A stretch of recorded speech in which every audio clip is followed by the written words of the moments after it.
ఒకసారి ఒక రాజుగారు తన రాజ్యంలో ఒక అనౌన్స్మెంట్ ఇచ్చాడట. నా ప్రియ ప్రజలారా, I love you so much, I love you so much. మీరు పేదరికంలో ఉంటూ నాకు ఇష్టం అవ్వట్లేదు. నాకు చాలా ఆస్తులు ఉన్నాయి, ఆస్తులు పంచిపెట్టాలనుకుంటున్నాను. అందుబట్టి రాజ్యంలో కుటుంబానికి ఒకళ్ళు వచ్చి ఏది కావాలంటే నా దర్బార్ నుంచి పట్టుకెళ్ళని అన్నాడట. కొంతమంది వస్తున్నారు, కేజీ బంగారం అడుగుతున్నారు, తీసుకెళ్తున్నారు. వెండి తీసుకెళ్తున్నారు. కొంతమంది నాకు పొలం కావాలండి, వ్యవసాయం చేసుకుంటానండి, 3 ఎకరాలు ఇవ్వండి అంటే ఇచ్చేస్తున్నాడు. అలాగా ఆశ్చర్యం. సో అలా జంక్షన్లో అందరూ వచ్చి తీసుకెళ్తుంటే ఒకరోజు ఒక వృద్ధుడు వచ్చాడట. రాజుగారు సింహాసనం మీద కూర్చున్నాడు. మంత్రి గారు ఉన్నారు, సేనాధిపతి ఉన్నారు, మిగతా మంత్రులు, క్యాబినెట్ మినిస్టర్లు అందరూ ఉన్నారు. ఉన్నప్పుడు ఆ వృద్ధుడు వచ్చి నిలబడ్డాడట. అప్పుడు మంత్రి గారు అంటున్నారు, తండ్రి గారు మీకేం కావాలండి? మాట్లాడట్లా. తండ్రి గారు మీకేం కావాలి? బంగారం కావాలా, వెండి కావాలా, భూములు కావాలా, పొలాలు కావాలా, లేకపోతే వైడూర్యాలు కావాలా, ఏం కావాలని అంటే ఆయన అన్నాడు, నాకు రాజుగారే కావాలని అన్నాడు. రాజుగారే? ఐఎమ్ సారీ, రాజుగారే కావాలండి. రాజుగారిని ఏం చేసుకుంటావయ్యా?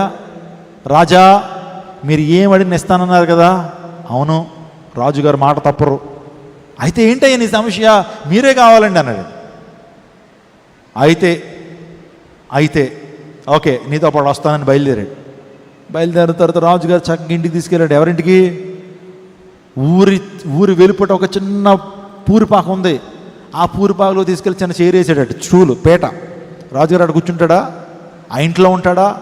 వెంటనే రేపటి నుంచి ఇదే హౌస్లో ఉండాలి కాబట్టి సో మరికొన్ని గంటల్లో ఇక్కడ ఏమొచ్చేయాలి? రెడీమేడ్ హౌస్ అయిపోవాలి. ఇది ఒక రాజా భవనం అయిపోవాలి అనేటప్పటికి సాయంకాలం రాజభవనం వచ్చేసింది అక్కడికి.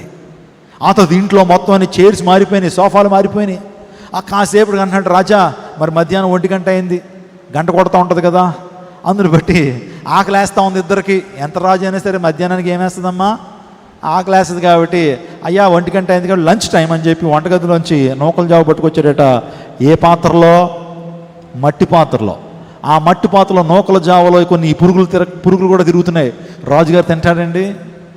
అప్పుడు వెంటనే ఆ యొక్క ఆహారం చూసి ఎవరక్కడ అనగానే 2 భటులు వచ్చారు. పంచభక్ష పరమాలతో కూడినటువంటి రాజభోజనం ఇక్కడ రావాలన్నాడు. వచ్చేసిందంటే ఒక రథం మీద వచ్చేసింది. ఆ లైఫ్లో అన్ని వంటకాలు చూడలేదాడు. ఎవరు? వృద్ధుడు. వెంటనే రాజుగారితో పాటు ఇతనికి కూడా భోజనం. రాజుగారితో పాటు బయటికి వెళ్దామని అనుకుంటే వీడైతే కాలినడకని వెళ్తాడు, కానీ రాజుగారు రథం ఎక్కిస్తున్నాడు. అప్పటి వరకు చింపిరి బట్టలు ఉన్నాయి. ఎప్పుడైతే రాజుగారిని కోరుకున్నాడో రాజవస్త్రాలు వచ్చేసినాయి. ఇంకా సమస్తమైన ఈవులు కూడా రాజు ఏదైతే అనుభవిస్తున్నాడో సమస్తాన్ని కూడా వృద్ధుడు పొందుకోవడానికి కారణం ఏంటి తెలుసా? రాజు కోరుకున్నది ఈవుల దాతను, ఈవులు కాదు. మిగతా మనుషులందరూ కూడా ఏదో ఈవులు కోరుకున్నారు, కానీ ఆ వృద్ధుడు మాత్రం ఈవుల దాతను కోరుకున్నాడు. నీ జీవితంలో కూడా యేసయ్యను కోరుకో.